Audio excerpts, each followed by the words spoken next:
All right, guys, let's do this. What up? It's JoJo on the radio. This is the iHeartRadio Countdown. Callie Uchis, it is super cool to meet you. What the heck's going on? What the heck's going on, dude? Your life must be just crazy, right? So chaotic. You were born in, Colombia? No, I was actually born in Virginia, moved to Colombia when I was like 3. Oh, I thought it was totally the opposite of that. No. It's a complicated story because it was a lot of back and forth. So I always just say, I'm from both places. That's the easiest way to put it. Where you live at now? Right now I live in Los Angeles. Well, I don't live in Los Angeles, but I live in California. LA, man. Everybody moves to LA. What do you think? Because the national countdown, of course, but we're based in LA. Some people love it. Some people hate it. I love it. What's not except for the prices, Right. That's a little nutty. I mean, I moved here shortly after high school and, I just came where the love was. Like, this is where people support me. This is where everybody shows love to me. And so at this point in my life, it's kind of feels like my hometown. So. Well, okay. Well, yeah. She's in LA-ish, right? LA-ish. There we go. Callie, the album Red Moon and Venus. Why the title? What's the backstory on the title? Yeah. Well, for me, it felt obviously like a very feminine, emotional, soft album. All in all, I felt like Venus was a really important symbol because it's the planet of love. The whole album is pretty much about all the different dimensions of love. And Red Moon is kind of just, I'm a Cancer and I feel very guided by the moon all the time. And Red Moon felt like it very much thematically encapsulated what the ambiance of the whole album was. So Red Moon and Venus. And I was eavesdropping on another conversation you were having with a buddy of mine, and you were talking about the album has a lot to do with nature and whatnot. And this kind of random chat you got, the caterpillar story. Yeah. I don't know how this ties into the album, but as a kid, you were putting caterpillars on your body just because. Yes. Yeah, why were you doing that? I just love them. I love caterpillars. Actually, my first little boyfriend that I had when I was in first grade, he killed a caterpillar, and that was why I broke up with him. Nobody likes that kid. Nobody likes him. I always thought caterpillars. He stepped on a caterpillar, and I was like, "Why would you do that? Why would you do that, Ramon?" And then that day in class, we had they taught us for the first time that caterpillars turn into butterflies, and I was so upset because I was like, she's never gonna turn into a butterfly. She didn't get the chance. And then the teacher asked me why are you crying? And I was like, because he killed a caterpillar. And then he got they didn't let him join in recess.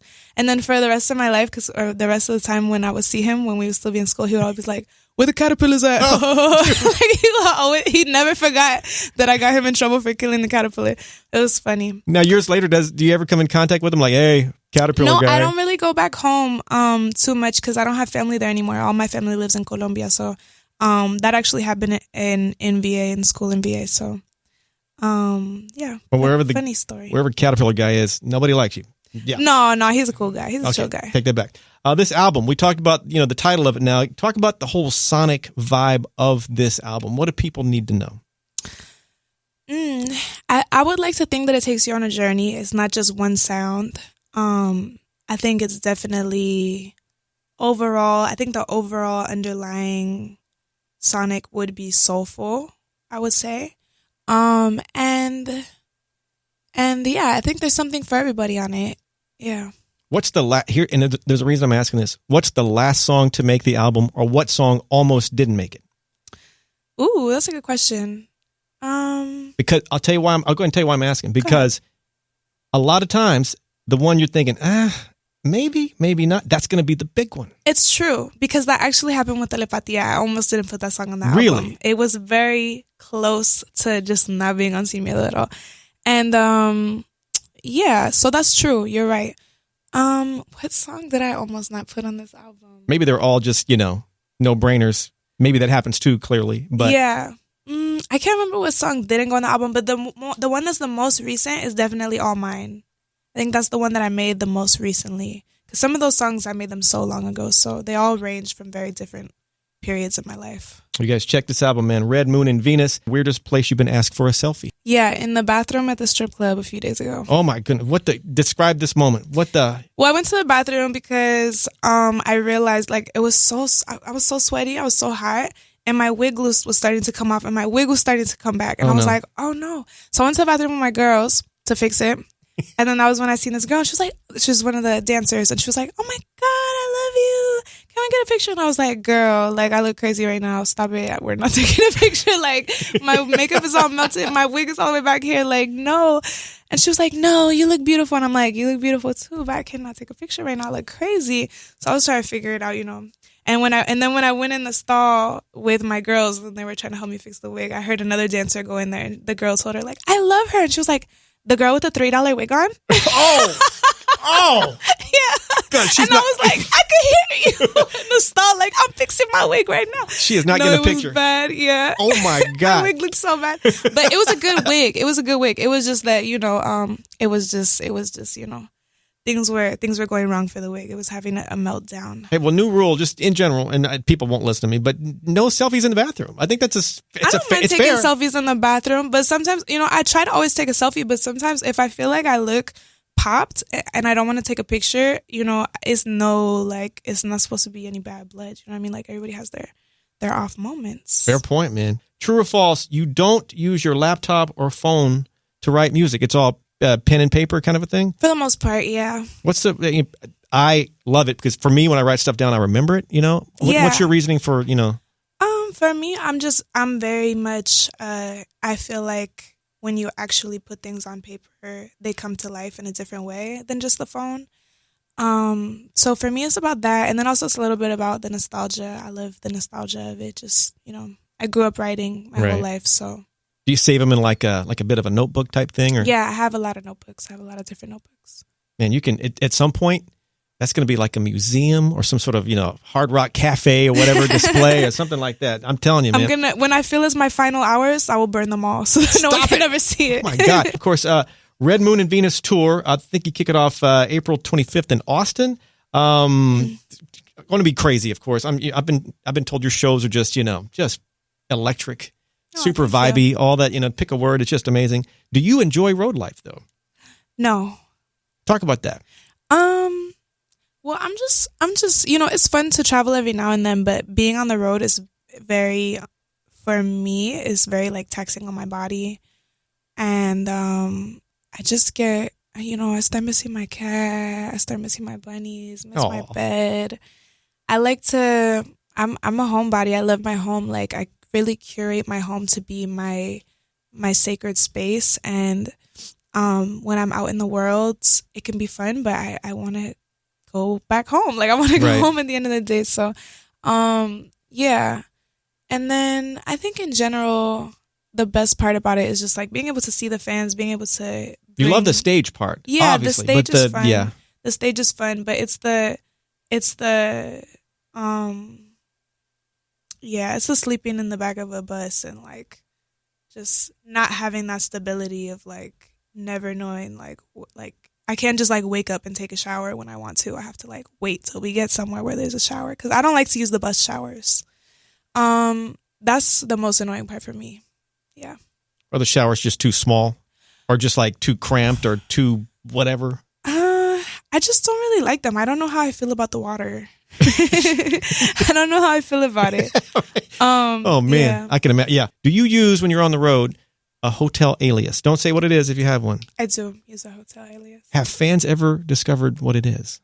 No, they never discovered my hotel alias, but they have, like, showed up where we were before, like, found, like, realized because, like, a band member or something, like, posted something where you could see the carpet of the hotel or stuff like that, but never from my alias. How did you pick? Well, don't say it, but I'll say my alias because we need to come up with a new one anyway. Really? I'm tired of my alias. It's London Tipton. What? From the show Sweet Life. Oh my God! No. Yeah. Now, have you ever? You know, here's the only downside of I love hotel alias stories. The only downside is if you lock your, you know, everything in your hotel room, you have to go to the front desk and say, hey, you know, I'm Cali Uchis. And they're like, there's no Cali Uchis here, and you have to go, oh, I'm London. You know, and just. And your ID doesn't match that. Have you ever had that happen? No. Thank God, right? Yeah. I don't really handle that type of stuff. I don't handle that type of stuff. So now you got to come up with a brand new one after leaking all this. So I was ready to come up with a new one anyway. I was tired of London Tipton. She had her era. She had her time. It's a new era, right? Yeah. Love it. All right. I Wish You Roses. Talk about this track. Talk about the video too. Give me what do people need to know? Well, I was super inspired. Obviously, the song is about releasing people with love. And I was really inspired by this song by Joatan called I Wish You Love, which is something I grew up listening to. I always wanted to make a song like that. So that was part of the reason of why I made the song in the first place. I was like, I always wanted to create something that had that feeling of being able to let people go without bitterness and just release people with love. So the visuals, they came from just being inspired by that photographer. He does flower studies, Jiseok, and he's Korean. And we have been following each other for a while. I always loved his work. I was super inspired. And I was like, this would be perfect for my music video. It's called I Wish You Roses. I want to just bring your flower studies to life on film. And he was like, yes, we need to do it. But, he actually shot the album cover as well. And he came to LA to shoot the album covers. First time coming to LA. He came from Korea with his team. And so that's why I was like, I want you to do the first music video too. He was like, okay, but we have to work with my team this time and we're in Korea. Oh, wow. And I'm like, so I went all the way to Korea to do it. And it was just crazy. Like, we were on set for 24 hours, so tired, but got through it. And everybody, it was a great team. Everybody just worked through it. We were all so tired. Hit the part where you're lying on this big flower. There's a couple of parts. But yes. Was that green screen or like an actual? That was green screen. Yeah, that was green screen. Video is just something. Thank you. I mean, just legit. 2-part question. Let's go. What do you consider your best performance ever? Talk about that. It was almost perfect. And then the complete flip of that, what do you consider your worst? Everything went straight to hell. Ooh, so many worsts. Oh my God, here we go. I mean, I've just been through it all. I've been through like people not showing up for the show. Oh. At Coachella, our guitarist, she didn't show up the day of, because we had hired her recently and she was really young and she just psyched herself out, I think, like doing a show that big. Oh my God. She just like ignored all of us the day of the show and like blocked all of us. What'd you do? Come to the show. She was just scared to perform. Like, but when she didn't show up, we just had to perform without her. We didn't have a backup. So that was pretty crazy. And then my styling was just all wrong. Like the outfits didn't come out how I wanted them to. So that was a pretty stressful show. I had a show where my pants completely ripped while I was on stage. Oh my God. Oh my Lord. It was like I forget what type of material it was, but I do a lot of, I move my hips a lot, and one way or another, I think I like bent down, and then it just went all down the back of my booty, and I was just like, didn't know what to do at that point, because I'm like, anyway I move, people are just gonna see my whole butt in my underwear now, so. You stay facing forward the rest of the show, or yeah, there's actually this funny video. It just reminded me of it recently. There's a video of me where I'm like, "Don't laugh at me. It happened to SpongeBob too." Oh my God. But that was embarrassing, but it was funny. I don't really have like. It's just those moments. It's all like part of the. I feel like learning experience and journey, and it's just like, look, it's like a funny story now. So it's like when it's happening, you're like, why is this happening? But then later in the bigger picture, you're just like, oh, haha. That stuff makes you grow as an artist, you know. And can you overcome these things and whatnot, Yeah. Besides that, like I've had so many good shows too. So yeah. I mean, I've been told like the great shows just seem kind of spiritual. You almost forget what happened. It's so like out of body in a way. I love to hear that. Yeah, for me, I mean, when I go on stage, I just fully like feel confident and I feel powerful, and it's my moment of feeling like just really in tune with myself and my music and being able to translate, myself as an artist on stage it's special.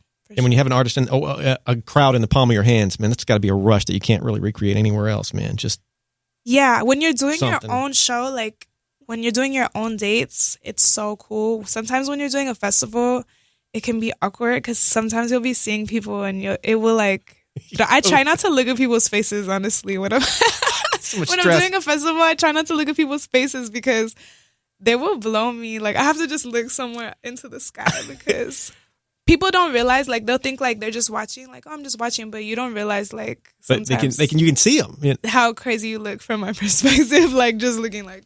How far they're like staring at you like what? Like they're watching TV, but you're there, and people will be like, "Oh, they were just hypnotized by you." Like at those type of festivals where it's like sometimes people. I'm feeling like, why aren't they? Because my crowd, like they'll be like screaming the whole time. But then, my music is more chill. So sometimes at certain festivals, they'll just be chilling. Right.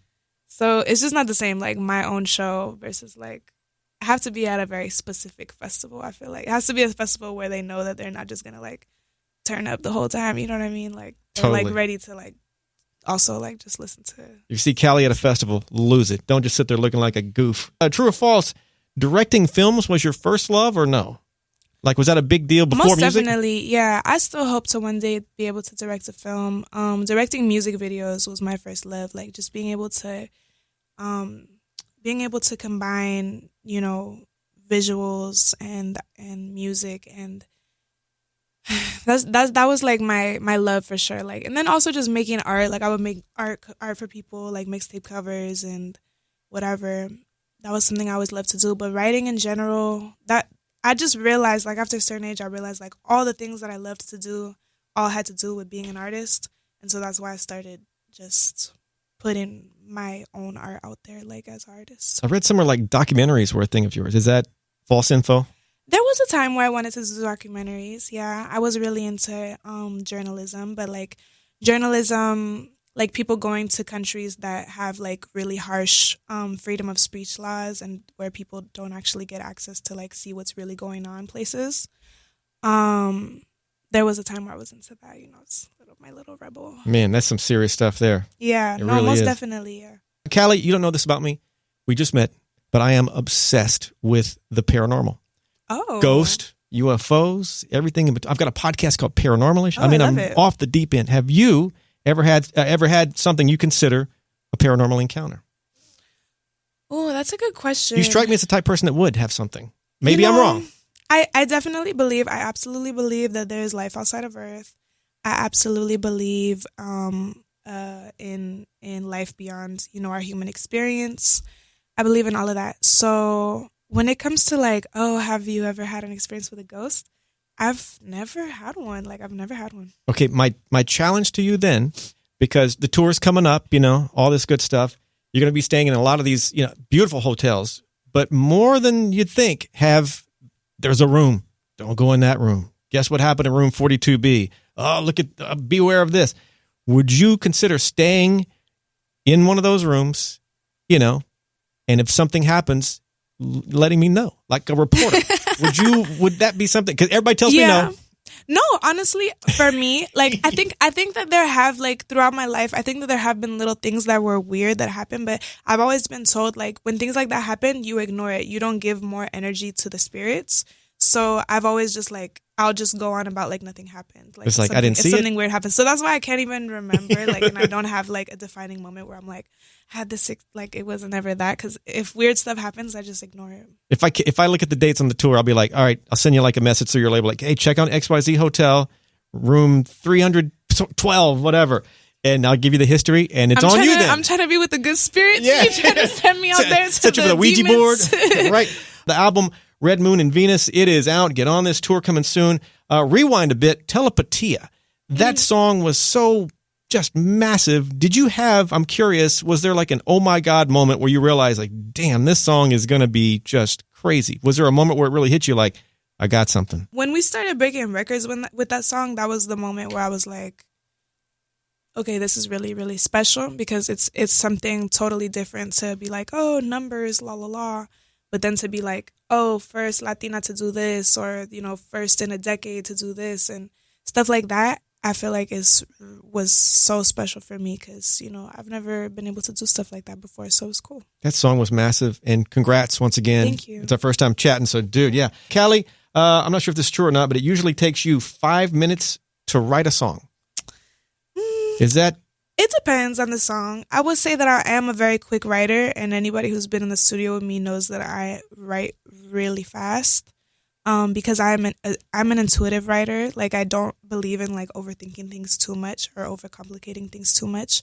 I feel that music is definitely something spiritual, and that the best music comes, you know, intuitively. So yeah. So if it doesn't come easy, you think, and it's not right, or do you? If let's say a song takes 30 minutes on a song, you're like, it's kind of fighting you a bit. Do you just shelve it or toss it and move on to the next one? Is that the if process? something feels like it's too forced, I will just lose the idea. I will just keep it in a demos folder and not return to it, because I don't think that it should ever feel forced. God, with this pace, you could write an album in an hour, right? Pretty much. Fam, friends, that crew of people that's been with you forever, like from day one. What's their reaction to all the success you've had? It's so sweet to just people from back home writing me like, oh, we're so proud of you and la la la la. Because, you know, growing up, I always felt so,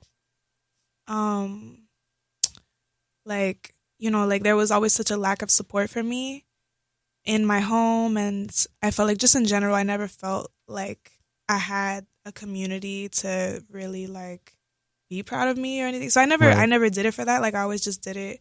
I always felt like it was me against the world, if that makes any sense.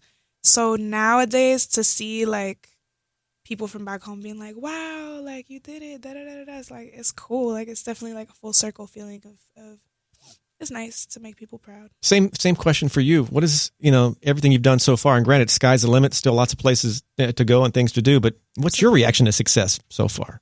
I think everybody's definition of success is different. Like for me, my definition of success isn't tied to numbers or to sales or to like capitalistic achievements. For me, success is definitely all about my home. Like I said, like being able to have a home that feels like my sacred place, being able to like eventually build a family and have a happy family.